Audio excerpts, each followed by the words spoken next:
नमस्कार विद्यार्थी मित्रांनो, हिस्ट्री बाय पवन सर या ऑनलाईन प्लॅटफॉर्मवरती तुमच्या सर्वांचं स्वागत आहे। आपण बघतोय आजपासून एक वेगळी अशी बॅच, ज्या बॅचला एकही व्हिडिओ नसताना तुम्ही एवढा विश्वास दाखवून जी बॅच परचेस केली ना, त्याबद्दल सर्वांचे मनपूर्वक आभार। कारण एकही व्हिडिओ नव्हता, पोरांचे मेसेज कंटिन्यू चालू होते, बॅच तर टाकल्या व्हिडिओ दिसत नाही। आपण सुरुवातीलाच म्हणलं होतं, सुरुवातीच्या व्हिडिओमध्ये आहे ते उल्लेख, पण तो व्हिडिओ बघितला नसेल तुम्ही तर 20 तारखेपासून आपण ते लेक्चर टाकायला चालू करणार होतो। तर आजपासून आपण ते लेक्चर टाकायला चालू करतोय आणि त्या बॅचमध्ये 2018 ते 2026 पर्यंत PYQ जे आपण आहे का, ते कंबाईन पूर्व परीक्षा आणि कंबाईन मुख्य परीक्षा याचे आपण PYQ टाकतोय। त्या PYQचं डिटेलमध्ये विश्लेषण घेणार आहे। त्या विश्लेषणामधून तिथला एरिया कव्हर करण्याचा हा आपला प्रयत्न असेल, लक्षात ठेवा, ज्याच्या माध्यमातून तुम्हाला त्या बॅचमध्ये सगळ्या गोष्टी येतात। त्या PYQच्या माध्यमातून तुम्हाला ट्रेंड ॲनालिसिस, म्हणजे बॅचचं नाव सुद्धा ठेवताना असंच ठेवलं होतं, लक्षात ठेवा, PYQ ट्रेंड मास्टर बॅच, म्हणजे जे काय पुढच्या काळामध्ये आयोगाचा क्वेश्चन कसा बनू शकतो हे पण आपण या ठिकाणी चर्चा करणार आहोत। आणि या बॅचमधून तुम्हाला तो एरिया कव्हर करून देण्याचा आणि पुढच्या प्रश्न सोडवायला तो कंटेंट मदत करेल, अशा अर्थानं तो कंटेंट तुमच्यापर्यंत पोहोचवण्याचा हा माझा मेसेज किंवा माझा सगळ्यात महत्त्वाचा मानस या बॅचमध्ये आहे। आणि ही बॅच आजपासून आपण चालू करतोय। रोज या बॅचमध्ये एक व्हिडिओ टाकतो, लक्षात ठेवा। 31 दिवसामध्ये बॅच आपली कंप्लीट होईल, लक्षात ठेवा। जेवढे काही व्हिडिओ व्हायचे ते होतील। तर सगळ्या टॉपिक नुसार अशा पद्धतीने आपण त्या सगळ्या गोष्टी काय करू, कव्हर करू। ह्याच्या अगोदर तुम्हाला PDF टाकलाय, ती PDF डाउनलोड करा। PDF जेव्हा तुम्ही हे लेक्चर बघता तेव्हा PDF समोर ठेवा आणि त्या PDF मध्ये तिथं साईडला काय करा, लिहून घ्या, आणि ज्याच्या माध्यमातून मग पुढे तुम्हाला रिव्हिजन करताना सुद्धा त्या सगळ्या गोष्टीची ते तुम्हाला मदत होईल, लक्षात ठेवा। विश्वास ठेवल्याबद्दल आणि बॅच परचेस केल्याबद्दल परत एकदा तुमच्या सर्वांचं मनपूर्वक धन्यवाद। जास्त वेळ न घेता आज आपण आपल्या बॅचला सुरुवात करूया, ठीक आहे। अजून तुमचे कोण मित्र असतील तर त्यांना सांगा, आजचा दिवस आहे जिथं 35 रुपयाला ही बॅच भेटेल। 15 रुपये किंमत आहे, पण ते वरचे 20 रुपये कंपनीचे इंटरनेट हँडलिंग चार्जेसचे राहतात। तर वाढदिवसानिमित्त ही सुंदर गिफ्ट अशी तुम्हाला द्यायची होती आणि ती बॅचच्या रूपाने मला देता आली, त्याबद्दल माझंही धन्यवाद, लक्षात ठेवा, ठीक आहे। तर अशा पद्धतीने आज आपण आपल्या बॅचला चालू करू। जर तुम्हाला कुठं काय अडचण आली तर माझा नंबर आहे, त्या नंबरला मेसेज करा, कॉल करा। वेळ असेल तर मी ते सगळ्यात महत्त्वाचं तुमचा नंबर पण रिसीव्ह करेल, फोन पण, नाही तर मग मेसेजवर तर काय बोलणं होतंच, ठीक आहे। तर सगळ्यात महत्त्वाचं पहिला क्वेश्चन, मग आता पहिल्या PDF मध्ये तुम्हाला 5 टॉपिक दिलेत बघा। जमीन महसूल सुधारणा, आपलं युरोपियन लोकांचं आगमन, कायदे, जमीन महसूल सुधारणा, त्यानंतर सगळ्यात महत्त्वाचं शिक्षण आहे, सामाजिक धार्मिक सुधारणा। ते डाउनलोड करून PDF समोर ठेवा, कारण तिथं लिहिलं मी तुम्हाला जागा पण सोडली आहे। बरेचशा मुलांचं म्हणणं होतं ते जागा पण द्या तिथं लिहायला, ते पण दिलेलं आहे, ज्याच्यामध्ये तुम्हाला ते कव्हर करता येईल, ठीक आहे। भारतात मुद्रणालयाची सुरुवात सर्वप्रथम कोठे झाली? भारतात मुद्रणालयाची सुरुवात सर्वप्रथम कोठे झाली? येसो पूर्वला 2022ला हा प्रश्न होता, म्हणजे युरोपियन लोकांचं आगमन इथं हा प्रश्न आहे, लक्षात ठेवा। म्हणजे या टॉपिक कोणता आहे? युरोपियन लोकांचं भारतात आगमन, ठीक आहे। पहिला टॉपिक आपला युरोपियन लोकांचं भारतात आगमन, त्याच्यावरचा हा क्वेश्चन आहे। मग मुद्रणालय म्हणजे काय, लक्षात ठेवा। बऱ्याचशा मुलांना तर याचा अर्थच कळाला नसेल, किंवा याला आपण प्रिंटिंग प्रेस असं म्हणतो। काय म्हणतो तुम्ही त्याला?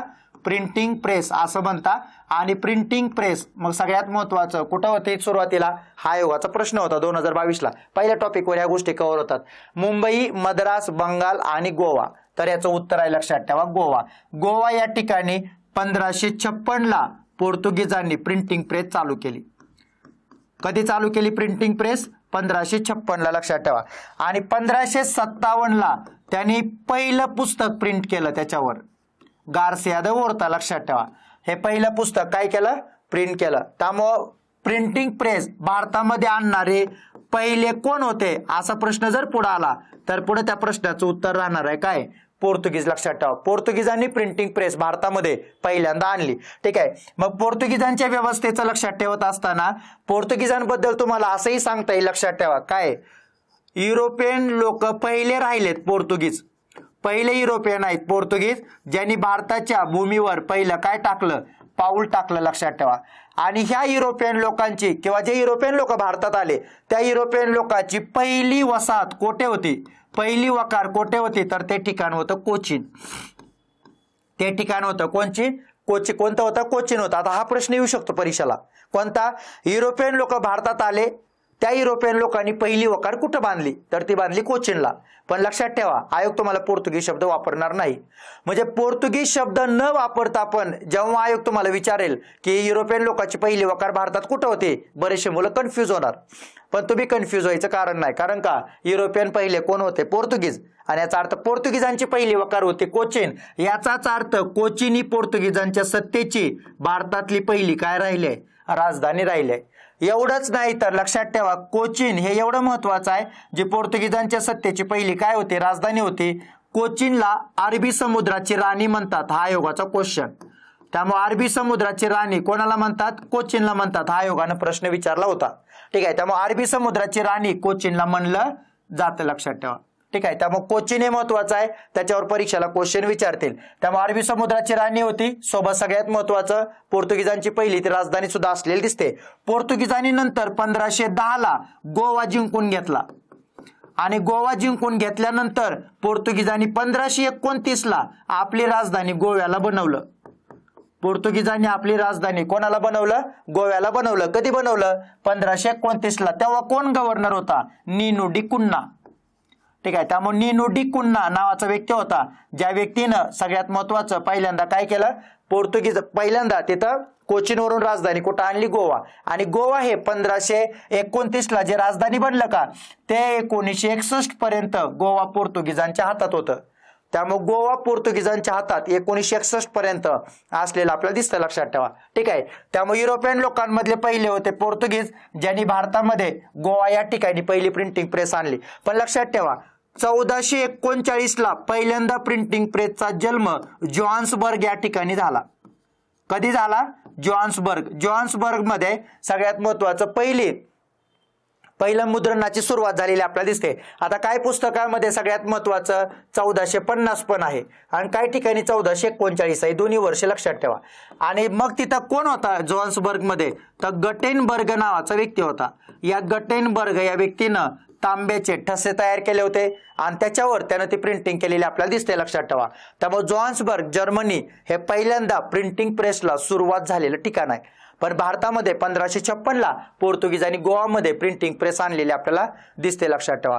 पुढं सगळ्यात महत्वाचं 1681 का 1684च्या आसपास लक्षात ठेवा, तर इंग्रजांनी मुंबईमध्ये प्रिंटिंग प्रेस चालू केली होती. आता मला इसवी सन नेट आठवत नाही, पण इंग्रजांनी प्रिंटिंग प्रेस मुंबईमध्ये 1684च्या आसपास वगैरे 74 का 84 याच्या आसपास आणलेली आहे, लक्षात ठेवा. पण पहिला जन्म गोवा. म्हणजे काय मिशनरी भारतात यायचे, त्या मिशनऱ्यांनी बंगालमध्ये सुद्धा प्रिंटिंग प्रेसच्या माध्यमातून छापखाना चालू करून बरंचसं साहित्य छापायला सुरुवात केली होती. त्याच्यामधलं महत्वाचं नाव आहे डॉक्टर विल्यम कॅरे. आता प्रश्न तुम्हाला दुसरा कसा बनू शकतो, तुम्हाला मी प्रश्न सांगतो इथे कसा येऊ शकतो. तो प्रश्न तुम्हाला असा येणार, लक्षात ठेवा, भारतात मुद्रणालयाचा प्रसार कोणी केला, हा प्रश्न असणार. काय प्रश्न असणार, भारतात प्रिंटिंग प्रेसचा प्रसार किंवा भारतात मुद्रणालयाची सुरुवात तर गोवाला झाली, हे मान्य आहे, पोर्तुगीजांनी केली. पण भारतात प्रिंटिंग प्रेस किंवा मुद्रणालयाचा प्रसार कोणी केला असं नाव आलं तर त्याचं नाव होतं डॉक्टर विल्यम कॅरे. तर डॉक्टर विल्यम कॅरे हे भारतात मुद्रणालयाचे प्रसार करणारा व्यक्ती ठरतो, लक्षात ठेवा. आणि विल्यम कॅरे हा फोर्ट विल्यम कॉलेजमध्ये वेलस्लीचा प्रोफेसर होता. ह्या प्रोफेसर असणाऱ्या विल्यम कॅरेनं तिथं शिकवलं पण होतं. पण भारतामध्ये सगळ्यात महत्वाचं इंग्रजी हिंदी शब्दकोश असेल, संस्कृतमध्ये सगळ्यात महत्वाचं तिथलं काही साहित्य असेल, या साहित्यामध्ये प्रकाशित करायला त्यानं सुरुवात पण केली होती. त्यामुळे विल्यम कॅरे हा प्रसार करणाऱ्या मधला व्यक्ती आपल्याला दिसतो, लक्षात ठेवा. ठीक आहे, त्यामुळे अशा पद्धतीनं भारतात प्रिंटिंग प्रेसला सुरुवात झालेली आपल्याला दिसते. पण चालू करणारे व्यक्ती होते युरोपियन. पण जगामध्ये मात्र गटेनबर्ग हा नाव महत्वाचं आहे, ज्याच्यावर प्रश्न विचारतील. आता पोर्तुगीज भारतात पहिल्यांदा आलेले सत्ताधीश आहेत. एवढंच नाही तर भारतातून शेवटचे जाणारे पण कोण आहेत, तर भारतात पहिल्यांदा येणारे आणि भारतातून शेवटी जाणारे सुद्धा कोण आहेत, पोर्तुगीज आहेत. मग पोर्तुगीजांचा व्यक्ती होता वास्को द गामा, ज्यानं भारताच्या पूर्व पश्चिम किनाऱ्यावर कालिकत बंदरामध्ये त्यानं पहिलं पाऊल ठेवलं होतं, लक्षात ठेवा. तर वास्को द गामा हा व्यक्ती महत्वाचा, ज्यानं भारताकडे जाणारा मार्ग शोधण्याचा काय केला, प्रयत्न केला. ठीक आहे, त्यामुळे त्याच्यावर प्रश्न विचारतील, त्यामुळे त्याच्याबद्दल ही माहिती काय करा, लक्षात ठेवा. ठीक आहे, त्यामुळे अशा पद्धतीनं जर परीक्षेला क्वेश्चन आला तर हा क्वेश्चन या फॉर्मॅटमध्ये विचारला जाऊ शकतो. ठीक आहे. त्यामुळे सगळ्यात महत्त्वाचं मुद्रणालयाची सुरुवात कुठं झाली तर गोवासोबत पोर्तुगीजांचे महत्त्वाचं आहे. आता पोर्तुगीजांमध्ये तुम्हाला लक्षात ठेवा सांगण्यासारखं काय की जिथं प्रश्न विचारला जाऊ शकतो तर पोर्तुगीजाचे 2 गव्हर्नर महत्त्वाचे राहतात. त्यांच्यावर परीक्षेला क्वेश्चन असला तर असू शकतो. पोर्तुगीजांचे काय होते 2 गव्हर्नर होते. पहिला गव्हर्नर कोणता होता तर त्या गव्हर्नरचं नाव होतं फ्रान्सिस्को डी अल्मीडा आणि अल्फॉन्सो डी अल्बुकर्क नावाचा एक दुसरा गव्हर्नर होता. त्यामुळे अल्मीडा आणि अल्बुकर्क हे 2 लोक महत्वाचे आहेत. पोर्तुगीजांच्या सत्तेचा जर आपण विचार केला तर त्यांच्यावर आयोग तुम्हाला प्रश्न विचारू शकतं. आता लक्षात ठेवा अल्मीडाचं महत्व काय होतं. त्याचं महत्व होतं पश्चिम किनारपट्टीवर असलेल्या अरबांचा व्यापार काय करायचा मुक्त करायचा. पश्चिम किनारपट्टीवर असलेल्या अरबांची मक्तेदारी व्यापाराची ही मुक्त करायची लक्षात ठेवा आणि तिथं आपला व्यापार बसवायचा. कोणाचा पोर्तुगीजांचा. हा त्याचा मेन उद्देश होता. आणि जो काही त्यांनी मार्ग शोधला होता भारतात येण्याचा समुद्राच्या माध्यमातून तर त्या मार्गावर त्याला पूर्णपणे पोर्तुगीजांचं काय ठेवायचं होतं वर्चस्व ठेवायचं होतं. आणि हे वर्चस्व ठेवण्यासाठी अल्मीडाने एक धोरण आणलं होतं. त्या धोरणाचं नाव होतं ब्ल्यू वॉटर पॉलिसी. त्यामुळे ब्ल्यू वॉटर पॉलिसी कोणाची आहे हा आयोग तुम्हाला प्रश्न विचारू शकतं. त्यामुळे ब्ल्यू वॉटर पॉलिसी कोणाची होती तर ती अल्मीडाची होती लक्षात ठेवा. त्यामुळे अल्मीडाची असलेली ब्ल्यू वॉटर पॉलिसी महत्वाची आहे ज्याच्यावर परीक्षेला क्वेश्चन विचारला जाऊ शकतो. आणि कशासाठी होती ब्ल्यू वॉटर पॉलिसी जो मार्ग शोधला होता त्या मार्गावर वर्चस्व राखणं. म्हणून लक्षात ठेवा पोर्तुगीजांनी भारतात किल्ले बांधले नाहीत. पोर्तुगीजांनी भारतात आरमारावर फोकस केला भारतात आल्यानंतर. कारण का ह्याच आरमाराच्या माध्यमातून ह्या सैन्याच्या माध्यमातून त्यांना जे शोधलेला त्यांनी जो मार्ग होता का ह्या मार्गावर त्यांना वर्चस्व ठेवायचं होतं. आणि दुसरा महत्वाचा येणारा गव्हर्नर होता अल्बुकर्क. हा व्यक्ती का महत्वाचा आहे याच्याबद्दल लक्षात ठेवा. याला भारतातील पोर्तुगीजाच्या सत्तेचा खरा संस्थापक म्हणतात. याला भारतामध्ये पोर्तुगीजांच्या सत्तेचा काय म्हणतात खरा संस्थापक म्हणतात लक्षात ठेवा. त्यामुळे खरा संस्थापक कोण होता अल्बुकर्क होता. एवढंच नाही तर त्यानं गोवा जिंकून सुद्धा घेतला होता 1510 हा प्रश्न आला होता लक्षात ठेवा. तर पोर्तुगीजांनी गोवा जिंकून घेतला. कोणाच्या काळात जिंकून घेतला त्याचं नाव अल्बुकर्क होतं. युसुफ आदिलशाह नावाचा आदिलशाही मधला संस्थापक होता. आणि या युसुफ आदिलशाह याच्या हातामध्ये असलेला गोवा जिंकून घेतला होता 1510 हा आयोगाचा PYQ आहे लक्षात ठेवा. प्रश्न आला होता 1510. ठीक आहे. त्यानंतर त्यानं भारतामध्ये राज्य करताना किंवा काम करताना भारतीयांसोबत वैवाहिक नीतीचा वापर केला.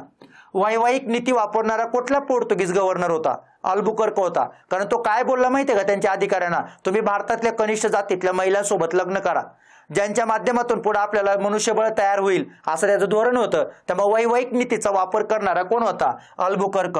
विजयनगरच्या राजासोबत मैत्रीचं धोरण स्वीकारणारा कोण होता अल्बुकर्क होता लक्षात ठेवा.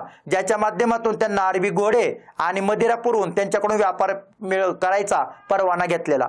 ठीक आहे. विजयनगरच्या राजासोबत त्याचे मैत्रीचे संबंध होते. एवढंच नाही तर लक्षात ठेवा त्यानं गोवामध्ये सती प्रथा बंद केली होती. आता हा क्वेश्चन आल्यानंतर आपले मुलं फसू शकतात. गोवामध्ये सती प्रथा बंद करणारा कोण होता तर गोवामध्ये सती प्रथा बंद करणारा कोण होता अल्बुकर्क होता. ठीक आहे. त्यामुळे याचा अर्थ या सगळ्या गोष्टी ज्या महत्वाच्या आहेत ज्याच्यावर परीक्षेला क्वेश्चन विचारतील. आणि हा भारतातील पोर्तुगीजाच्या सत्तेचा दुसरा गव्हर्नर म्हणून काम करायचं लक्षात ठेवा. ठीक आहे. त्यामुळे खरा संस्थापक म्हणतात गोवा जिंकून घेतला. वैवाहिक नीतीचा वापर त्यानं केला. विजयनगर साम्राज्याच्या राजासोबत त्यानं मैत्रीचे करार केले आणि गोवामध्ये त्यानं सती प्रथा बंद केली. अहो फक्त गोवामध्ये सती प्रथा बंद कोणी केली असं विचारू द्या आपले पोरं बेंटिंग लिहून येतील. ऑप्शन मध्ये पहिलं नाव बेंटिंग असेल. पण जेव्हा गोव्याचा विषय येईल का सती प्रथाबद्दल तर लक्षात ठेवा पहिला व्यक्ती कोण असणार आहे अल्बुकर्क.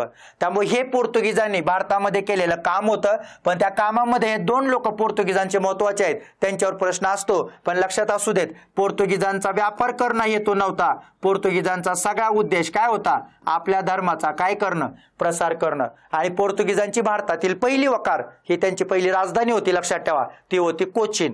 ठीक आहे. त्यामुळे कोचीन हे महत्वाचं आहे परीक्षेला प्रश्न विचारतील. आणि कोचीनला काय झालं मी तुम्हाला अजून एक वाक्य महत्वाचं सांगतो जो की आयोगाचा PYQ होता. डच लोक भारतात आले डच ईस्ट इंडिया कंपनी 1602 पण या डचांनी काय केलं पोर्तुगीजांवर आक्रमण केलं. या डचांनी कोणावर आक्रमण केलं पुढं पोर्तुगीजांवर. आणि पोर्तुगीजांवर आक्रमण करून डचांनी पोर्तुगीजांचा कोचीन या ठिकाणीच पराभव केला. हा आयोगाचा PYQ होता लक्षात ठेवा. डचांनी पोर्तुगीजाचा कोचीनमध्ये जाऊन त्यांच्या राजधानीची इथं जाऊन पराभव केला. आणि पराभव केल्यानंतर तिथं एक किल्ला बांधला. त्या किल्ल्याचं नाव होतं फोर्ट विल्यम. त्या किल्ल्याचं नाव काय होतं? Fort William. लक्षात ठेवा. मग परीक्षेला क्वेश्चन आला होता, डच आणि पोर्तुगीजांचा पराभव करून त्या ठिकाणी कुठला किल्ला बांधला? तर त्या किल्ल्याचं नाव होतं फोर्ट विल्यम. फोर्ट विल्यम किल्ला बांधला होता 1663 ला. त्यामुळे फोर्ट विल्यम किल्ला कुठं होता? कोचीनला.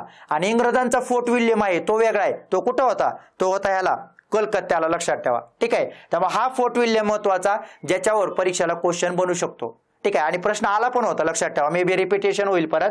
तर डच आणि पोर्तुगीजांचा पराभव करून त्यांच्या राजधानीची इथं फोर्ट विल्यम किल्ला बांधला. तर हे सगळं पोर्तुगीजांचं आहे, हे लक्षात ठेवा. पण पोर्तुगीजांनी व्यापाराला कधी फोकस केलं नाही. पुढच्या काळामध्ये त्यांचा उदय धर्मप्रसार होता. म्हणून लक्षात ठेवा, पोर्तुगीज इंग्रजांच्या वाटेमधले सत्ता स्पर्धी नव्हते. म्हणून इंग्रजांनी पोर्तुगीजांना हात लावला नाही. तुम्हाला धर्मप्रसार करायचा आहे करा, त्याच्यामुळे आमचा फायदा आहे, पण आम्ही तुम्हाला विरोध करणार नाही असं सांगण्यात आलं. लक्षात ठेवा. म्हणून मग सगळ्यात महत्वाचं, पोर्तुगीज शेवटपर्यंत राहिले, इंग्रज त्यांच्या अगोदर निघून गेले. म्हणजे जर आता बघा, जर तुम्हाला प्रश्न विचारला पोर्तुगीजांच्या सत्तेबद्दलचा, तर तुम्हाला बऱ्यापैकी माहिती इथं दिली आहे.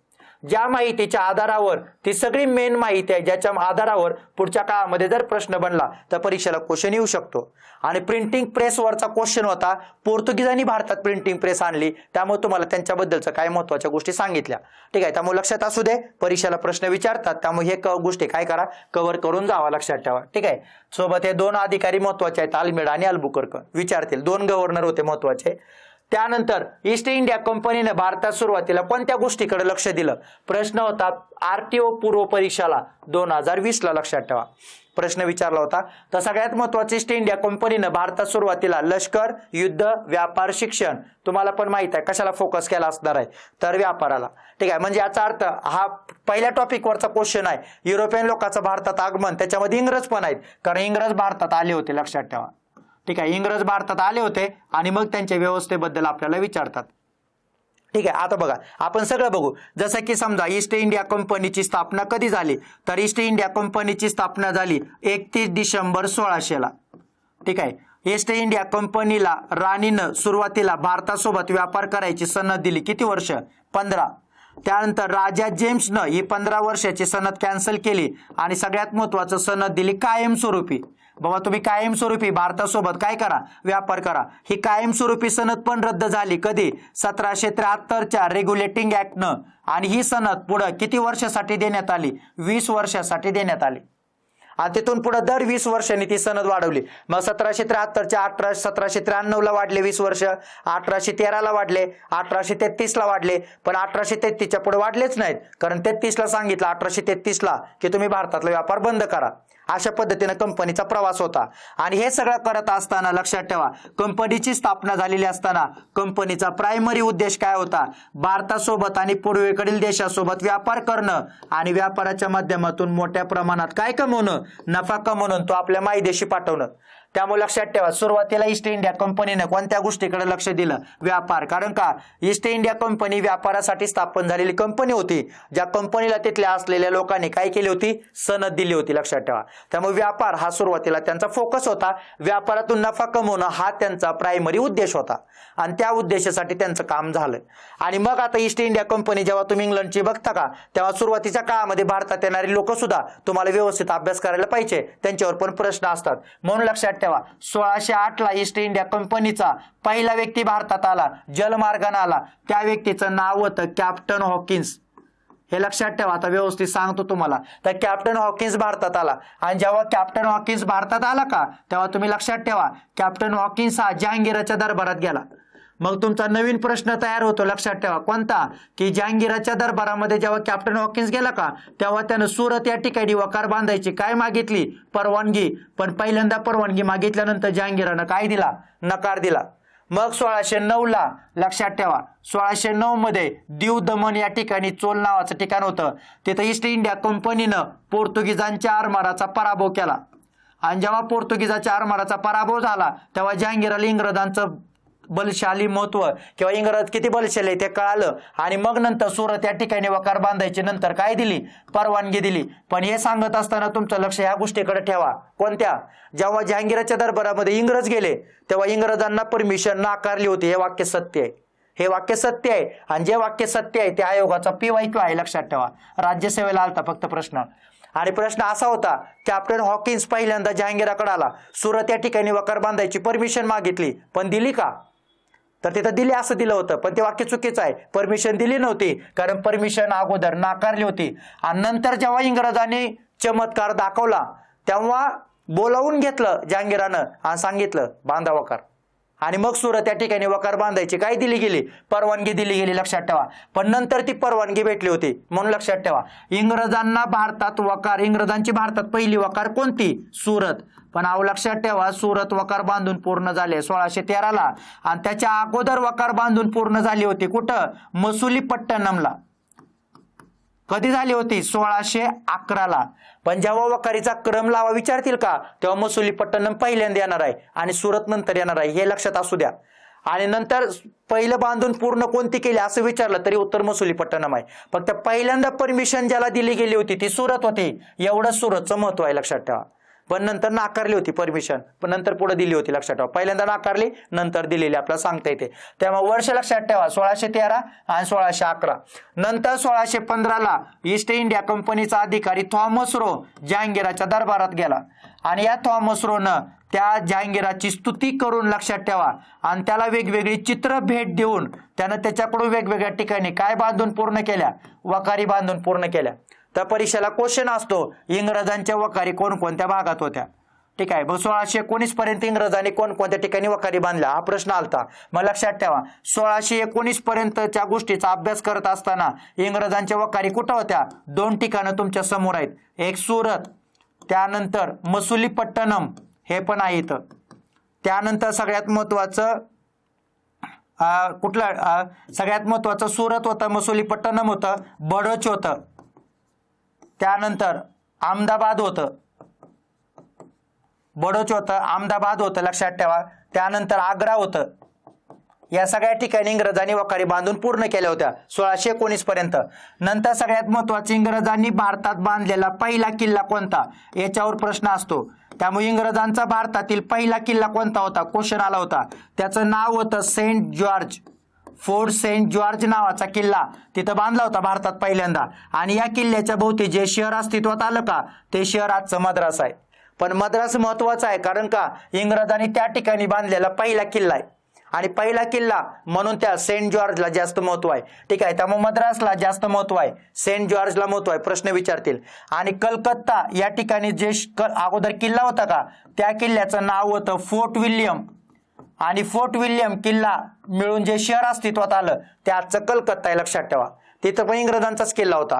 ठीक आहे. त्यामुळे सेंट जॉर्ज आणि फोर्ट विल्यम हे 2 किल्ले महत्वाचे आहेत, त्याच्यावर प्रश्न विचारतील. ठीक आहे. त्यामुळे अशा पद्धतीने या सगळ्या गोष्टी लक्षात ठेवा ज्या इंग्रजांच्या आहेत, ज्याच्यावर परीक्षेला क्वेश्चन विचारतील. इंग्रजांनी भारतात सुरुवातीला पाय रोवत असताना त्यांना संघर्ष करावा लागला. हा संघर्ष तुम्हाला इथं तुमच्या समोर मांडलेला आहे, लक्षात ठेवा. पण इंग्रजांचा पहिला उद्देश काय होता? व्यापार. इंग्रजांनी शिक्षणाचा विषय कधी आणला माहित आहे का? 1813चा चार्टर ऍक्ट.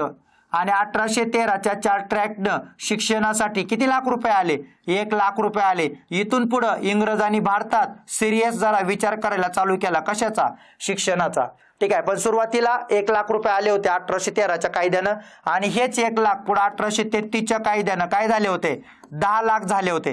आता एज्युकेशन टॉपिक बघताना आपण त्यांच्याबद्दल सगळं बघू, तिथं तुम्हाला आहे.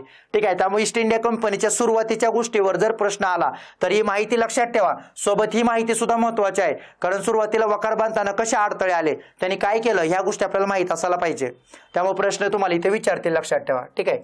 त्यानंतर 1757च्या प्लासीच्या युद्धात इंग्रजांच्या सैन्याचा सेनापती कोण होता? लक्षात ठेवा. ठीक आहे. 1757ला प्लासीची लढाई झाली, तिथं सेनापती कोण होता?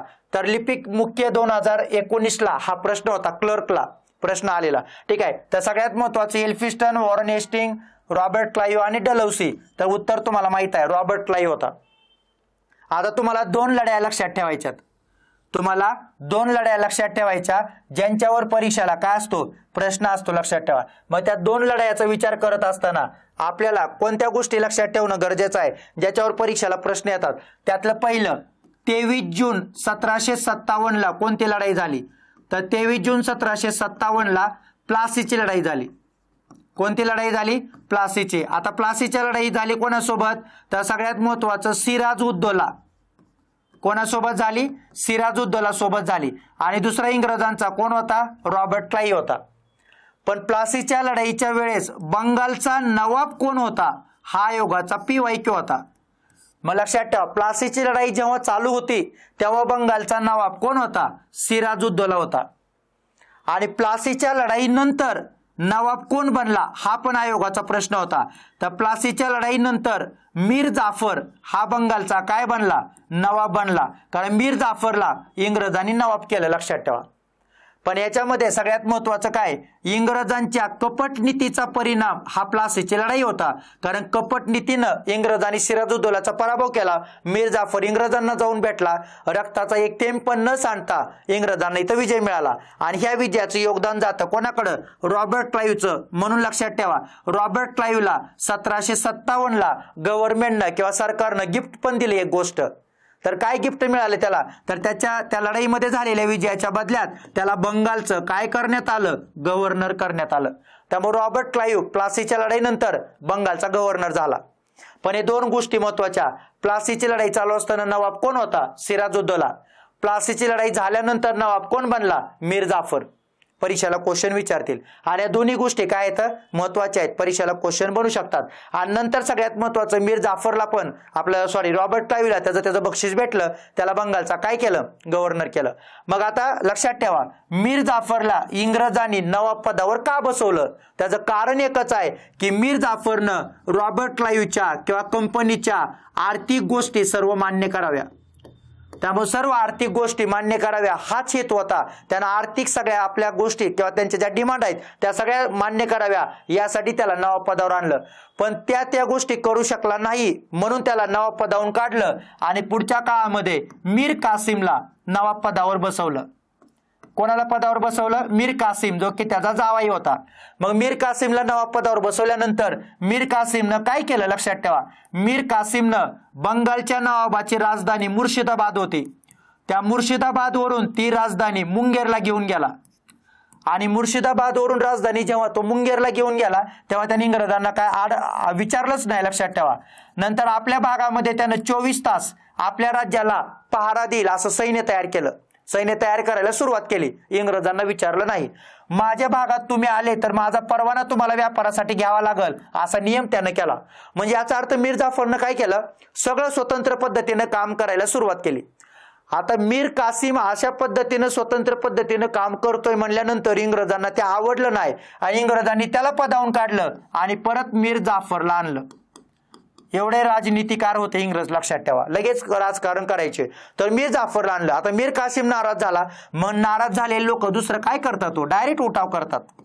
त्यामुळे नाराज झालेले लोक काय मागचा पुढचा विचार करत नाहीत, डायरेक्ट उठाव केला. मग मीर कासिम, मग 3 लोक लक्षात ठेवा.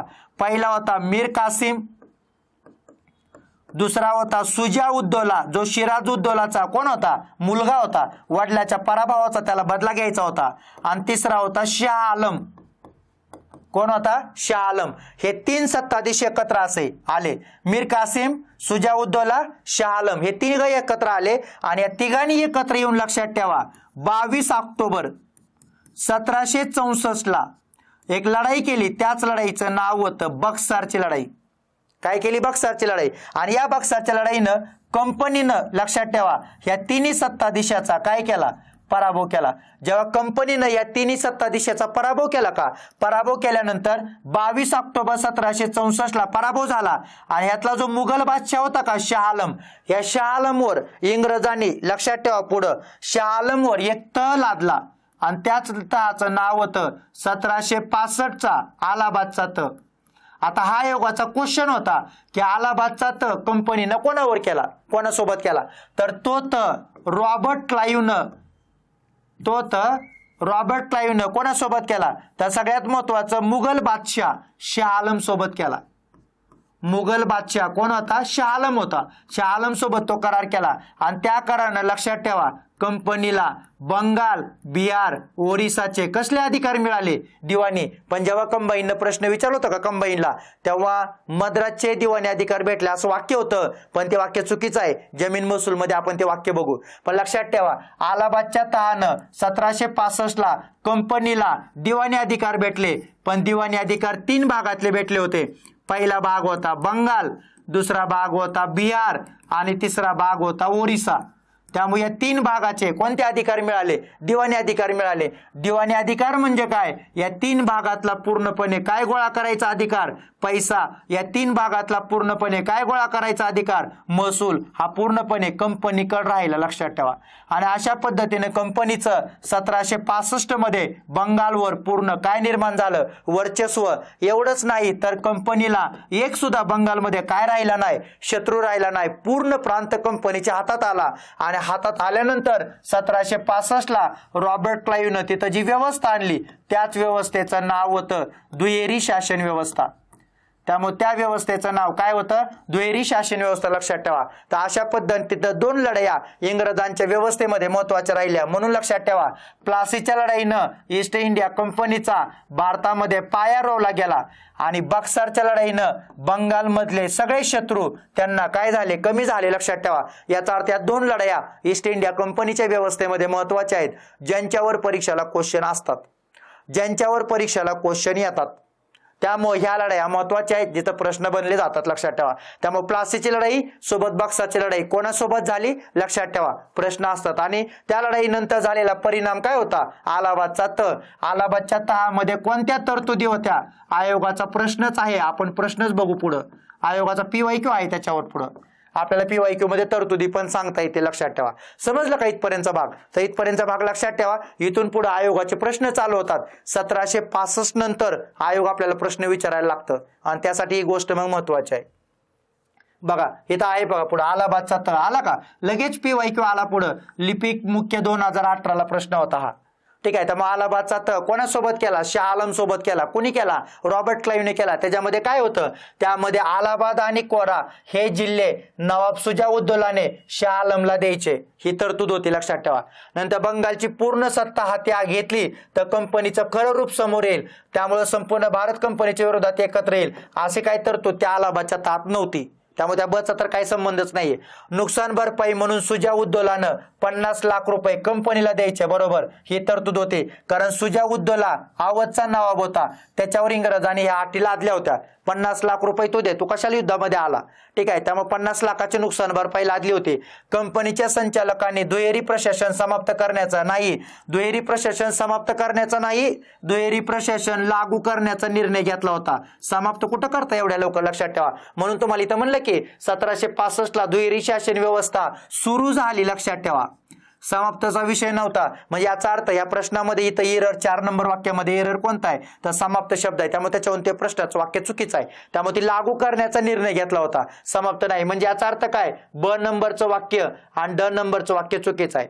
आता ड नंबरचं चुकीचं बघा, इथं पण ड आहे, इथं पण ड आहे. याचा अर्थ जर एखादं वाक्य 100% चूक असेल तर पर्याय कमी करा. कारण का? पर्याय कमी केल्यानंतर तुमच्या मनातला गोंधळ कमी होईल. आणि एकदा तुमच्या मनातला गोंधळ कमी झाला का तुम्हाला त्या प्रश्नाचं जवळजवळ जास्तीत जास्त जवळ त्या उत्तराच्या जवळ जाता येईल. म्हणजे आपल्या चुका होणार नाही, सिली मिस्टेक होणार नाहीत, लक्षात ठेवा. त्यामुळे ड ऑप्शन 100% चूक आहे. या मला माहित आहे 100% चूक आहे, तर याचा अर्थ इथं पण ड येणार, इथं पण ड येणार. 2 ऑप्शन झाले ना कमी, लक्षात ठेवा. याचा अर्थ ब आणि 4 नंबर मध्येच उत्तर असणार आहे. आता बघा, नुकसान भरपाई म्हणून हे वाक्य 50 लाख रुपये बरोबरच आहे ते वाक्य. मग याचा अर्थ क असलेले एकच पर्याय किंवा पहिलं जे विधान आहे ते पण बरोबर आहे. मग अ आणि क. बरं, आता हे दुसरं वाक्य 100% चूक पण सांगता येईल. कारण का? जेव्हा पूर्ण सत्ता आली तेव्हा बंगालची पूर्ण सत्ता घेतली, तर अशी काही तरतूद त्यात नव्हती. हे तरतुदीचा विषयच येत नव्हता ब नंबरचं स्टेटमेंट. त्यामुळे ते पण निघून गेलं, लक्षात ठेवा. डायरेक्ट तुमचं उत्तर राहिलं अ आणि क, ठीक आहे. त्यामुळे अशा पद्धतीने उत्तर काय करायचे? शोधायचे, लक्षात ठेवा. त्यामुळे अ आणि क ह्या प्रश्नामध्ये तुम्हाला बरोबर विधान तिथं सांगता येतील, ठीक आहे. त्यामुळे कुठल्या गोष्टी मान्य केल्या होत्या? तर ह्या गोष्टी होत्या, ठीक आहे. त्यामुळे आणि ह्या तहानं अजून एक होतं तरतूद, इथं तरतूदच येणार. ती पण कोणती? तर 3 भागाचे दिवाणी अधिकार भेटले कंपनीला. कोणते? बंगाल, बिहार आणि ओरिसा. पण आयोगानं मद्राची दिवाणी भेटली असं वाक्य वापरलं होतं कंबाईनला, पण मद्राची दिवाणी नव्हती. बंगाल, बिहार, ओरिसा. आणि आता लक्षात ठेवा, अलाहाबादच्या तहामधल्या ह्या तरतुदी आहेत का, त्या पुढच्या काळामध्ये परीक्षेला प्रश्नाच्या स्वरूपात बनू शकतात. त्यामुळे पुढे या तरतुदीवर प्रश्न येऊ शकतो. त्यामुळे या तरतुदी काय करा? व्यवस्थित लक्षात असू द्या, ठीक आहे. त्यामुळे अशा पद्धतीनं अ आणि क आपल्याला उत्तर सांगता येईल, लक्षात ठेवा. त्यानंतर दुहेरी शासन व्यवस्था काय होती हे पण सांगतो तुम्हाला. इथं दुहेरी शासन व्यवस्था 1765 ला लागू केली. दुहेरी शासन व्यवस्था कधीपर्यंत होती? 1772 पर्यंत होती. म्हणजे 1765 ते 1772 दुहेरी शासन व्यवस्था होती. दुहेरी शासन व्यवस्थेचा जनक कोण होता? Robert Clive. दुहेरी शासन व्यवस्था बंद कुणी केली? वॉरन हेस्टिंगनं. कोणी बंद केली? वॉरन हेस्टिंगनं. दुहेरी शासन व्यवस्था काय होती?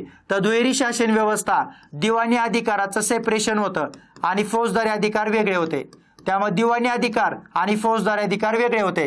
दिवाणी अधिकारासाठी 2 प्रांत केले होते. एक प्रांत होता बंगाल आणि दुसरा प्रांत होता बिहार. बंगाल आणि बिहार. आणि फौजदारी अधिकार होते बंगालच्या नवाबाकडं. त्याला तिथं लष्कराचे पण अधिकार देण्यात आले होते आणि तिथल्या असलेल्या लोकांच्या संरक्षणाचे पण अधिकार होते.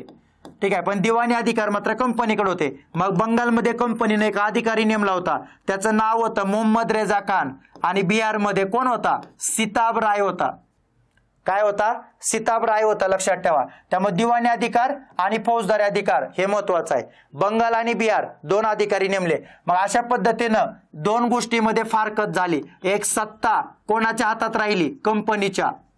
आणि लक्षात ठेवा जबाबदारी कोणाच्या हातात होती? भारतीयांच्या किंवा नवाबाच्या. ठीक आहे. त्यामुळे अशा पद्धतीनं सत्ता आणि जबाबदारी याची फारकत दुहेरी शासन व्यवस्थेने केली. आणि ही दुहेरी शासन व्यवस्था लावणारा कोण होता? Robert Clive. दुहेरी शासन व्यवस्था हे अधिकाराचं काय होतं? विकेंद्रीकरण होतं. लक्षात ठेवा. त्यामुळे अधिकाराच्या विकेंद्रीकरणासाठी ही व्यवस्था लागू करण्यात आली. मग याचा अर्थ मोहम्मद रेजा खान आणि सिताब राय नवाबाच्या दरबारातीलच व्यक्ती होते. नवाबाच्या दरबारामध्ये काम करायचे. पण लक्षात ठेवा तिथून ते कंपनीसाठी काम करत होते. बंगाल बिहार ओरिसाचा पैसा गोळा करायचे आणि ते इंग्रजांना नेऊन द्यायचे. मग याचा अर्थ काय? कंपनीचा डोळा फक्त आणि फक्त कशावर होता? तिथून मिळणाऱ्या पैशावर होता. लक्षात ठेवा. पण ही व्यवस्था काही चांगली नव्हती. ही व्यवस्था भ्रष्ट होती. गैरमार्गानं भरपूर सारा पैसा या व्यवस्थेनं तयार केला जो रॉबर्ट क्लाइव्हच्या घरात जात होता. पण ह्याच्या विरोधात आवाज उठवल्यानंतर पुढे पार्लमेंटनं काय केलं? हे व्यवस्था बंद करायला दबाव टाकला आणि दबाव टाकल्यानंतर वॉरन हेस्टिंगला पाठवलं. त्यानं 1772 ला ही व्यवस्था रद्द केली. पण पार्लमेंटनं इथून पुढे कायदे करायला पण सुरुवात केली. त्यामुळे 1773 चा रेग्युलेटिंग ऍक्ट करून कंपनीनं काय केलं? तर कंपनीनं आपला कंपनीवर कंट्रोल ठेवण्यासाठी रेग्युलेटिंग ऍक्ट ब्रिटिश पार्लमेंटनं पास केला. आणि तिथून पुढे मग ह्यांच्यावर कायद्यानं कंट्रोल ठेवायची सुरुवात झाली.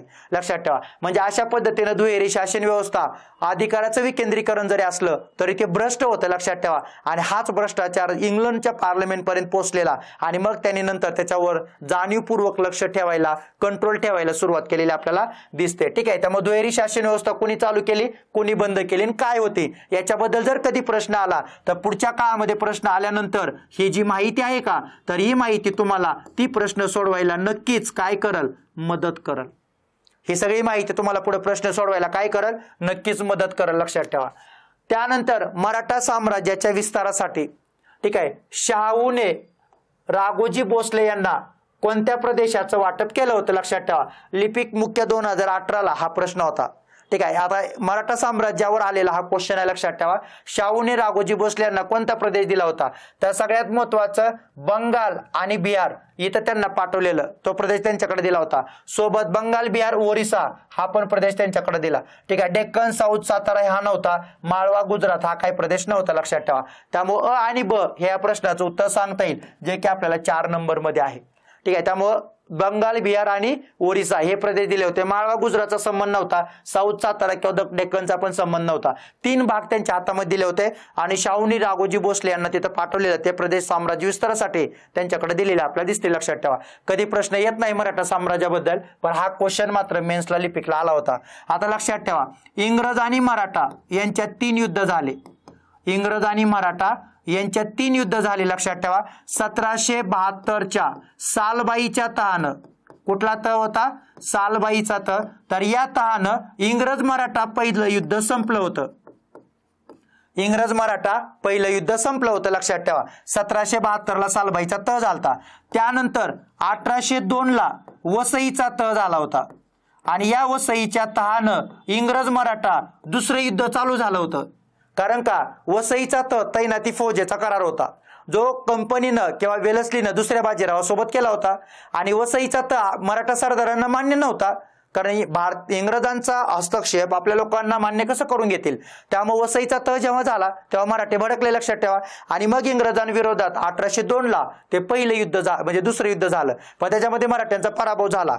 आणि 1818 तिसरं मराठा इंग्रज युद्ध झालं, जिथं मराठ्यांचा पूर्ण पराभव झाला. आणि एवढंच काय, तर 1818 पेशवाई संपली. 1818 काय संपली, पेशवाई संपली, लक्षात ठेवा. त्यामुळे सगळ्यात महत्वाचं, पेशवाई संपल्यानंतर महाराष्ट्रामध्ये 1819 इंग्रजी राजवट चालू झाली. आणि या इंग्रजी राजवटीमधला पहिला गव्हर्नर कोण होता, एल्फिस्टन, लक्षात ठेवा. आणि मग एल्फिस्टन जेव्हा काम करायचा तेव्हा एल्फिस्टननं वेगवेगळ्या भागामध्ये अधिकारी पाठवून तिथली प्रशासकीय व्यवस्था स्ट्रॉंग करण्याचा प्रयत्न केला होता. त्यामुळे 1818 पेशवाई संपलेली आपल्याला दिसेल. ठीक आहे, त्यामुळे लक्षात असू द्या, काही भाग आहे त्याच्यावर प्रश्न विचारला तर विचारतील. तर अशा पद्धतीने आपला हा पहिला टॉपिक झाला, ज्या टॉपिकवर एवढे क्वेश्चन होते, लक्षात ठेवा. युरोपियन लोकांचं भारतात आगमन, सोबत तो टॉपिक व्यवस्थित बघा आणि त्या टॉपिकवरचे सगळे प्रश्न सुद्धा काय करा, व्यवस्थित सोडवा. त्यानंतर आपला पुढचा टॉपिक आहे कोणता, कायदे. सगळ्यात महत्वाचा टॉपिक, लक्षात ठेवा. तर या टॉपिक मध्ये आपण 1773 पासून 1947 पर्यंतचे कायदे घेणार आहे. म्हणजे सगळेच कायदे जे की परीक्षेला महत्वाचे असतात तर या टॉपिक मध्ये येतील.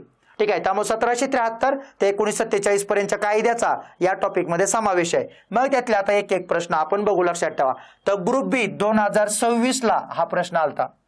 आता झालेली परीक्षा गट ब पाठीमागचा पेपर झाला, लक्षात ठेवा. तर 53 कट ऑफ लागला त्याचा. तर ग्रुप बी 2026 प्रश्न होता. प्रश्न काय होता, 1909च्या मोर्ले मिंटो सुधारणा कायद्याबद्दल हे शुद्ध टोनग्याच्या अचल ठरतील, यातून लोकहिताचे दूध मिळणं शक्य नाही, अशी प्रतिक्रिया कोणी दिली. आता मला सांगा, हा प्रश्न सोडवायचा आहे, अभ्यासाची गरज नाही. तुम्ही म्हणणार असं कसं काय, अहो तसंच आहे. काय क्वेश्चन हे जे असतात का आयोगाचे, ह्या काय क्वेश्चनसाठी अभ्यास लागत नाही. काय क्वेश्चन सोडवायला थोडीफार समज लागते आणि ती समज त्या अभ्यासातून येते, लक्षात ठेवा. आता हा प्रश्न सोडवायला तुम्हाला अभ्यास नसला तरी चालतंय, पण असं एवढं टोमणं एवढं टुचून कोण बोलायचं हे जरी ज्याला माहित आहे त्यानं ते प्रश्नाचं उत्तर बरोबर लिहिलंय. काय पोरांना हे काय कुठं वाक्य वाचलं होतं काय, बरेचशा पोरांचे तुम्ही बघा ह्या क्वेश्चनचे उत्तर बरोबर आलेत. का बरोबर आलेत, अभ्यासातून तयार झालेली समज आणि त्या समजमधून पोरांनी प्रश्न बरोबर लिहिलाय, त्याचं उत्तर बरोबर लिहिलंय. हे काय कुणीच वाचलं नाही, कुठंच नव्हतं, लक्षात ठेवा. ठीक आहे, म्हणजे याचा अर्थ काय, काय क्वेश्चन सोडवताना लॉजिक वापरायचं, काय क्वेश्चन सोडवताना ती समज वापरायची, काय क्वेश्चन सोडवताना ऑप्शन बाजूला काढायचे, काय क्वेश्चन सोडवताना आपण आजपर्यंत जे वाचलंय त्याचा अनुभव समोर ठेवायचा आणि त्यातून प्रश्नाचं उत्तर लिहायचं. ठीक आहे, सगळ्यात महत्वाचं मोर्ले मिंटो सुधारणा कायदा 1909 होता. आणि या कायद्याबद्दल हे स्टेटमेंट कोणाचं आहे, हे शुद्ध टोनग्याच्या अचल ठरतील, ज्यातून लोकहिताचं दूध मिळणं शक्य नाही. टोनगा म्हणजे रेडा आपल्या भाषेत, लक्षात ठेवा. आणि रेड्यापासून दूध निघतं का कधी. ठीक आहे, म्हणजे याचा अर्थ काय, हा कायद्यानं तुम्ही आम्हाला सुधारणा दिल्या असं म्हणता, पण त्या सुधारणा आमच्या लोकहिताच्या नाहीत आणि तुमच्याकडून आम्ही त्या अपेक्षा ठेवणंच कठीण आहे, कारण का रेड्याकडून कधी दूध निघत नाही. आणि मला सांगा, असं टोचून बोलणारे, टोमणं मारणारे, टीका करणारे कोण नेते होते. एक सुरेंद्रनाथ बॅनर्जी तसे होते का, त्यांच्या विचारात दिसतं का तसं. आर.सी. मुजुमदारची टीका डायरेक्ट आहे. त्यामुळे आर.सी. मुजुमदार 9च्या कायद्याला काय बोलले, टीकाच आहे त्यांची. त्यानंतर लाला लजपत रायचा संबंधच नव्हता, कारण ते नव्हतेच 1909 इथं, ते निघून गेले ते 8लाच. राहिलं एकच उत्तर, लोकमान्य टिळक. त्यामुळे या प्रश्नाचं उत्तर लोकमान्य टिळक आहे. आणि लोकमान्य टिळक असे शालीतून जोडे मारायचे, लक्षात ठेवा. ठीक आहे, ज्याला आपण शालीतून जोडे मारणं असं म्हणतो, असं टुचून बोलायचे, असं टोमणे मारायचे किंवा अशी टीका करायची, लक्षात ठेवा. ठीक आहे, त्यामुळे हे वाक्य लोकमान्य टिळकाचं आहे. बस सुरेंद्रनाथ बॅनर्जीचं तुम्ही वाचतानाच वाचाल, 1909च्या कायद्याचं त्यांनी स्वागत केलं होतं, त्यामुळे ते त्याच्यावर टीका करतील अशी शक्यता कमी आहे. स्वागत केलं होतं कायद्याचं, तरतुदी त्यांना मान्य होत्या. 1909ला स्वागत आहे. आर.सी. मुजुमदार यांचं वाक्य वेगळं आहे. जर आर.सी. मुजुमदारचं ते वाक्य असेल तर हे वाक्य त्यांचं कसं काय असू शकतं, हा प्रश्नचिन्ह आहे. मग आर.सी. मुजुमदार या कायद्याला काय म्हणले होते, आर.सी. मुजुमदार म्हणले होते 1909चा मोर्ले मिंटो सुधारणा कायदा म्हणजे जन्माला आलेलं मृत अर्भक आहे. जन्माला आलेले मृत अर्भक कोण म्हणलं होतं, तर ते आर.सी. मुजुमदार म्हणले होते. आणि आर.सी. मुजुमदार कुठल्या विचारधारेचे व्यक्ती आहेत, राष्ट्रवादी विचारसरणी आहे त्यांची विचारसरणी कोणती आहे, राष्ट्रवादी आहे. आणि ते 1909च्या कायद्याला काय म्हणतात, जन्माला आलेलं मृत अर्भक. ही त्यांची टीका आहे, लक्षात ठेवा. लाला लजपतराय यांना 1908ला हद्दपार केलं होतं, तेव्हा त्यांनी भारत सोडलेला, ते युरोपला निघून गेले होते, लक्षात ठेवा. त्यांचा संबंध नव्हता. सुरेंद्रनाथ बॅनर्जी तर समर्थन देणारे होते, त्यांचा संबंध येत नाही. राहिलं उत्तर लोकमान्य टिळक. त्यामुळे लोकमान्य टिळकांची 1909च्या कायद्याला, 9च्या कायद्याला त्यांनी केलेली काय आहे, टीका आहे. ठीक आहे. मग आता सगळ्यात महत्वाचं 1909चा कायदा कोणता, तर 1909चा कायदा होता मोर्ले मिंटो सुधारणा कायदा. मोर्ले कोण होते, भारत मंत्री. मिंटो कोण होते, व्हाईसराय होते. पण हा कायदा करत असताना लक्षात ठेवा 1906ला सरकारने एक समिती नेमली होती. त्या समितीचं नाव होतं अरुंडेल समिती.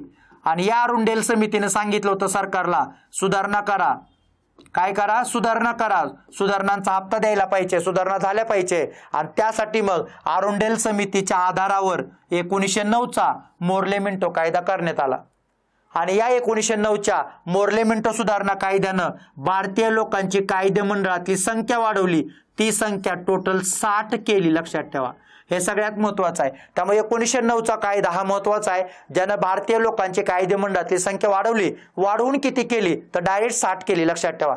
एवढंच नाही तर 1909चा कायदा प्रत्यक्ष निवडणूक तत्व अस्तित्वात आणण्यासाठी महत्वाचा राहिला. तर प्रत्यक्ष निवडणूक तत्व कोणत्या कायद्याचं वैशिष्ट्य आहे, 1909च्या. लिहा, प्रत्यक्ष निवडणूक तत्व कोणत्या कायद्याचं वैशिष्ट्य आहे, 1909च्या. एवढंच नाही तर सगळ्यात महत्वाचं अजून एक गोष्ट कोणती, 1909च्या कायद्यानं मुस्लिमांसाठी स्वतंत्र मतदारसंघ देण्यात आले. तर मुस्लिमांसाठी स्वतंत्र मतदारसंघ कोणत्या कायद्यानं देण्यात आले, तर 1909च्या. त्यामुळे 1909चा कायदा होता ज्या 1909च्या कायद्यानं मुस्लिमांसाठी स्वतंत्र मतदारसंघ मिळाले. त्यामुळे स्वतंत्र मतदारसंघ देणारा कायदा कोणता आहे, 1909चा, जे की महत्वाचा आहे, परीक्षेला क्वेश्चन विचारतील. ठीक आहे, लक्षात ठेवा. त्यामुळे स्वतंत्र मतदारसंघावर पुढच्या काळात पण टीका म्हणजे प्रश्न येऊ शकतो. त्यानंतर एक क्वेश्चन आला होता, असा कोणता कायदा आहे जो अल्प काळासाठी जिवंत राहिला. तर अल्प काळासाठी जिवंत राहिलेला कायदा कोणता आहे, 1909चा आहे. ज्यांच्यासाठी कायदा केला त्यांनीच तो कायदा नाकारला होता. या वाक्य, अल्प काळासाठी जिवंत राहिलेला कायदा कोणता आहे, 1909चा. त्यामुळे 1909चा कायदा अल्प काळासाठी जिवंत राहिला. ज्यांच्यासाठी कायदा केला त्यांनी 1914ला नाकारला. कारण पहिलं महायुद्ध, इंग्रजांनी तुर्कस्तानवर आक्रमण केलं आणि तुर्कस्तानचा खलिफा भारतातील मुस्लिमांचा धर्मगुरू होता. त्यामुळे त्या तुर्कस्तानच्या खलिफाची सत्ता धोक्यात आल्यानंतर त्यांनी सगळ्यात महत्वाचं काय केलं होतं, कायद्याला नकार दिलता किंवा फेटाळला होता. त्यामुळे अल्प काळासाठी जिवंत राहिलेला कायदा 1909चा हे आपल्याला सांगता येईल, लक्षात ठेवा. ठीक आहे. त्यानंतर महात्मा गांधींनी सुद्धा या कायद्यावर टीका केली होती. महात्मा गांधींनी टीका कोणत्या गोष्टीसाठी केली होती, 1909चा कायदा आमच्या नाशाचं कारण ठरलाय, कारण मुस्लिमांना दिलेले स्वतंत्र मतदारसंघ. त्यामुळे 1909चा कायदा आमच्या नाशाचं कारण ठरलाय असं म्हणले होते महात्मा गांधी. त्यामुळे नाशाचं कारण ठरला असं कोण म्हणलं, तर महात्मा गांधी यांचं उत्तर लक्षात ठेवा. नंतर पंडित नेहरूंनी सुद्धा टीका केली होती 1909च्या कायद्यावर. पंडित जवाहरलाल नेहरू काय म्हणले होते, 1909चा कायदा मुस्लिमांभोवती राजकीय अडथळा बनेल. मुस्लिमांभोवती काय बनेल, राजकीय अडथळा बनेल, लक्षात ठेवा. तर मग ते समर्थ म्हणजे सगळ्या भारतापासून ते वेगळे पडतील पुढं, कारण त्यांच्या भोवती राजकीय अडथळा निर्माण करण्याचे इंग्रज प्रयत्न करतायत. 1909च्या कायद्याला पंडित नेहरू बोलले होते. त्यामुळे 1909चा कायदा मुस्लिमांभोवती राजकीय अडथळा ठरेल, याच्यापासून मुस्लिम सगळ्या भारतापासून वेगळे पडतील असं टीका होती पंडित जवाहरलाल नेहरू यांची, लक्षात ठेवा.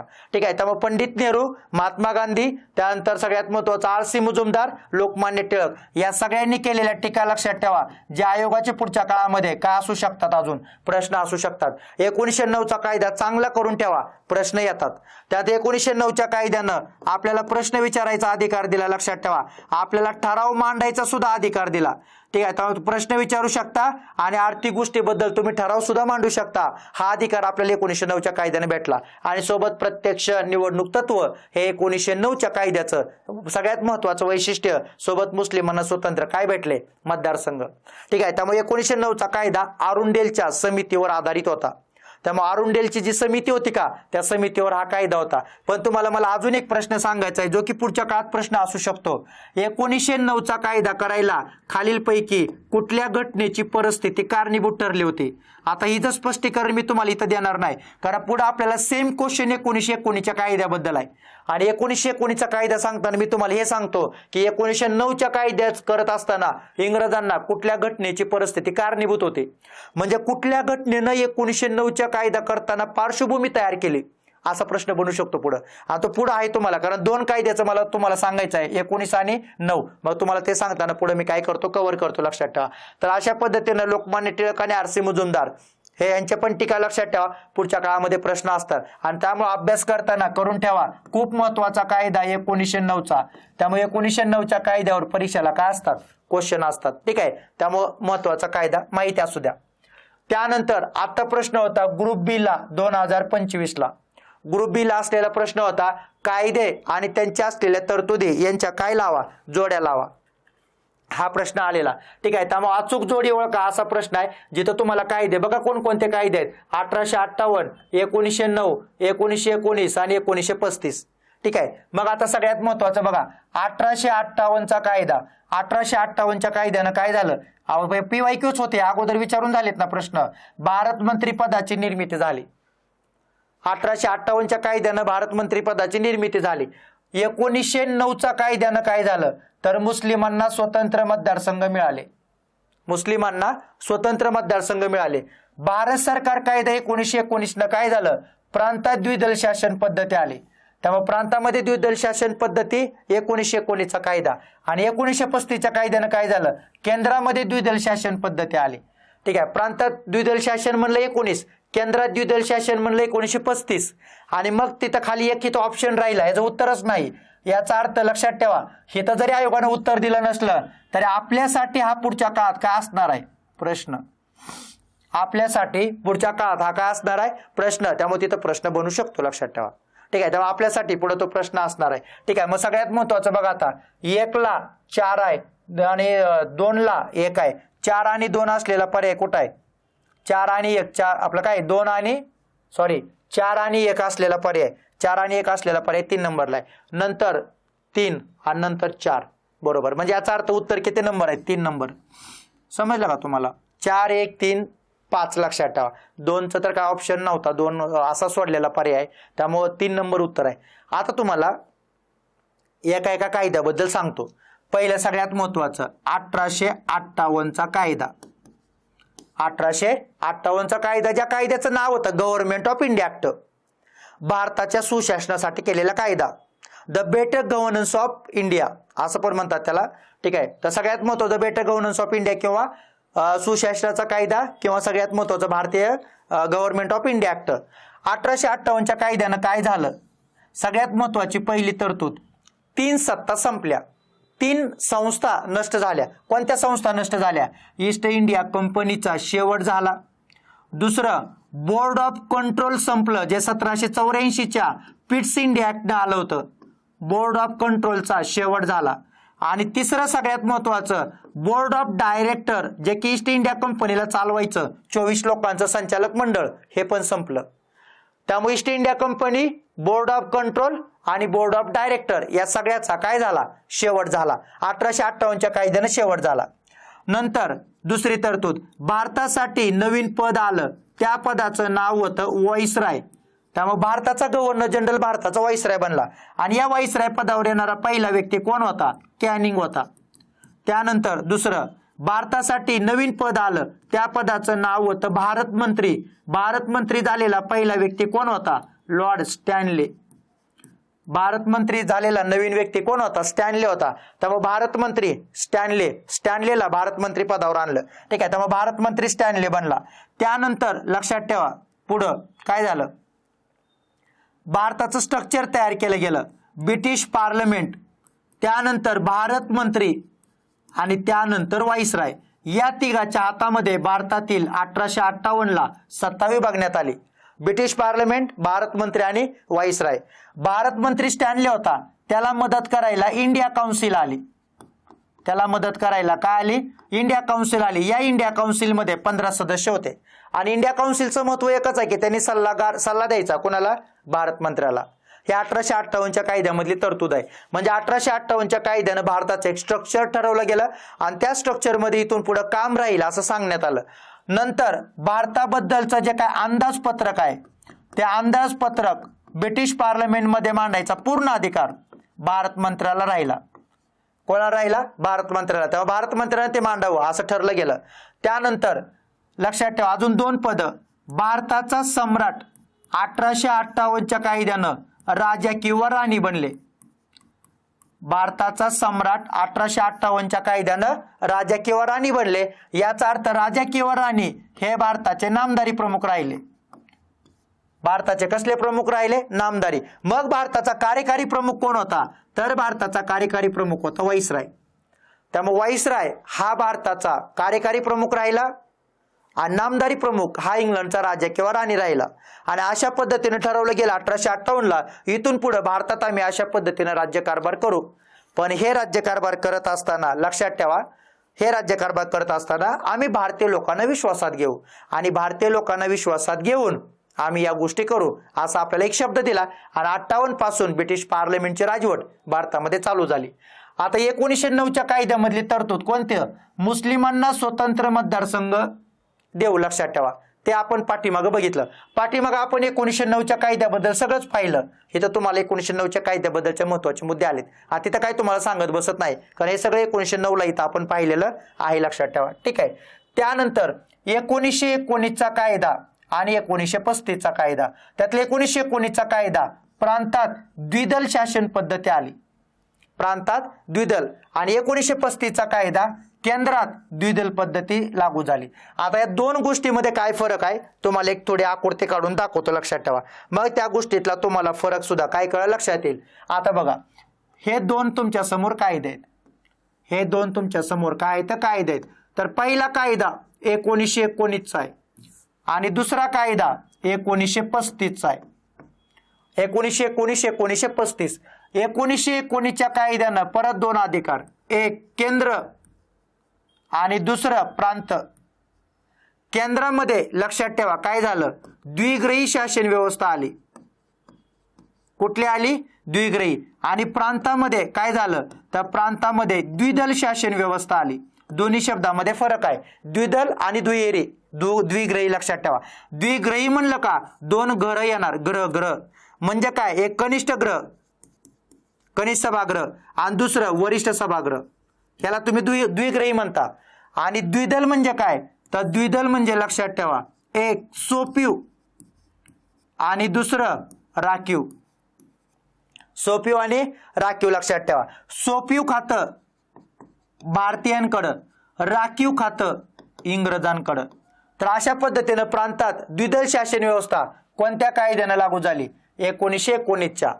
आणि आता 1935चा कायदा बघा, त्यात कसं होतं, 1935च्या कायद्यामध्ये केंद्र, 1935च्या कायद्यामध्ये प्रांत, परत केंद्रामध्ये 2 भाग होते. लक्षात ठेवा एका ठिकाणी काय होतं, द्विग्रही होतं केंद्रामध्ये आणि एका ठिकाणी काय होतं, द्विदल होतं. आता द्विदल म्हणजे काय तुम्हाला माहितीच आहे. द्विदल म्हणजे काय, द्विदल म्हणजे सोपीव खातं, द्विदल म्हणजे राखीव खातं. सोपीव खातं कोणाकडं, भारतीयांकडं आणि राखीव खातं कोणाकडं, इंग्रजांकडं. द्विग्रही म्हणजे काय, द्विग्रही म्हणलं की परत कनिष्ठ सभागृह आणि सगळ्यात महत्वाचं वरिष्ठ सभागृह. मग प्रश्न काय होता, केंद्रामध्ये द्विदल शासन पद्धत कुठल्या कायद्याचं वैशिष्ट्य आहे, 35 आहे का. केंद्रामध्ये द्विदल शासन पद्धत 35चं वैशिष्ट्य आहे आणि प्रांतामध्ये द्विदल शासन पद्धत 19च्या कायद्याचं वैशिष्ट्य आहे. प्रांतामध्ये द्विदल शासन पद्धत 1919च्या कायद्याचं वैशिष्ट्य आहे. लक्षात ठेवा. पण इकडे प्रांतामध्ये काय होतं, इकडे प्रांतामध्ये पूर्ण स्वायत्तता होती. इकडे प्रांतामध्ये काय मिळालं, पूर्ण स्वायत्तता. म्हणजे काय, सगळेच अधिकार कोणाच्या हातात देण्यात आले, भारतीयांच्या. पण प्रांतामध्ये इकडं द्विग्रही व्यवस्था आली. द्विग्रही म्हणजे काय, तर एक विधानसभा आणि दुसरं विधान परिषद. विधान परिषद, विधानसभा. 1935च्या कायद्यानं प्रांतात द्विग्रही आलं, हे मात्र वैशिष्ट्य आहे, लक्षात ठेवा. आणि पूर्ण स्वायत्तता 35च्या कायद्याचं वैशिष्ट्य आहे. पण याचा अर्थ काय? याचा अर्थ प्रांतामध्ये असलेल्या द्विदल शासन व्यवस्थेचं 19च्या 35 काय झालं तर काय नाही, द्विदल शासन व्यवस्था 1935च्या कायद्यानं काय झाली, रद्द झाली. आणि त्याच्या जागेवर काय देण्यात आलं तर त्याच्या जागेवर पूर्ण काय मिळाली, स्वायत्तता. पूर्ण स्वायत्तता म्हणजे काय, हे जे राखीव खातं होतं का इंग्रजांच्या हातामधलं ते सुद्धा इकडे सोपीव मध्ये आलं पुढे इथं. त्यामुळे पूर्ण स्वायत्तता म्हणजे काय, भारतातले सगळे अधिकार भारतीयांच्या हातामध्ये देण्यात आले. मग याचा अर्थ केंद्र आणि प्रांतामध्ये झालेल्या अधिकाराची विभागणी कशी होती याच्यावर 1919चा आणि 1935चा कायदा बनतो, लक्षात ठेवा. ठीक आहे. त्यामुळे 19 मध्ये काय होतं आणि 35 मध्ये काय होतं, ह्या दोन स्ट्रक्चर मध्ये केंद्र आणि प्रांत ह्या गोष्टी तुम्हाला सांगता येतील. पण एक वाक्य लक्षात ठेवा, जरी केंद्रामध्ये द्विदल शासन पद्धती जरी 35च्या कायद्याने देण्यात आली तर एक वाक्य तेवढं शाश्वत खरं आहे, ती व्यवस्था केंद्रात अस्तित्वात आली नव्हती. ती व्यवस्था केंद्रात अस्तित्वात आली नाही. प्रांतातली व्यवस्था अस्तित्वात आली होती पण केंद्रातली 1935ची व्यवस्था अस्तित्वात आलेली नव्हती किंवा लागू झालेली नव्हती, लक्षात ठेवा. ठीक आहे. अशा पद्धतीने परीक्षेला क्वेश्चन येतात. आता बघा, हा क्वेश्चन राहिलाय म्हणजे जेव्हा तुम्ही ऑप्शन मधले 4 ऑप्शन बघता का ते पण बघत चला, त्याच्यावर प्रश्न बनतात पुढे. इथं 5 दिलेत पण इकडे 4च जोड्या आहेत, याचा अर्थ 4 जोड्याला लागल्या काय राहतंय हे पण बघा ना तुम्ही आणि त्याचा विचार करा, त्याच्याबद्दल अभ्यास करून ठेवा, पुढे प्रश्न बनतात. मग प्रश्न तुम्हाला पुढे कसा असणार, मंत्रिमंडळ पद्धतीचा पाया कोणत्या कायद्यानं घातला, मंत्रिमंडळ पद्धतीचा पाया कोणत्या कायद्यानं घातला. तर लक्षात ठेवा, मंत्रिमंडळ पद्धतीचा पाया ज्या कायद्यानं घालण्यात आला तो कायदा 1861चा आहे. मंत्रिमंडळ पद्धतीचा पाया ज्या कायद्यानं घालण्यात आला तर तो कायदा 1861चा आहे. ठीक आहे. त्यामुळे 1861चा असलेला हा कायदा महत्वाचा आहे ज्याच्यावर परीक्षेला क्वेश्चन विचारतील. त्यामुळे 1861च्या कायद्यानं मंत्रिमंडळ आणि खाते पद्धतीमधून मंत्रिमंडळ आलं होतं, लक्षात ठेवा. त्यामुळे हे महत्वाचं आहे, परीक्षेला क्वेश्चन विचारला जाऊ शकतात.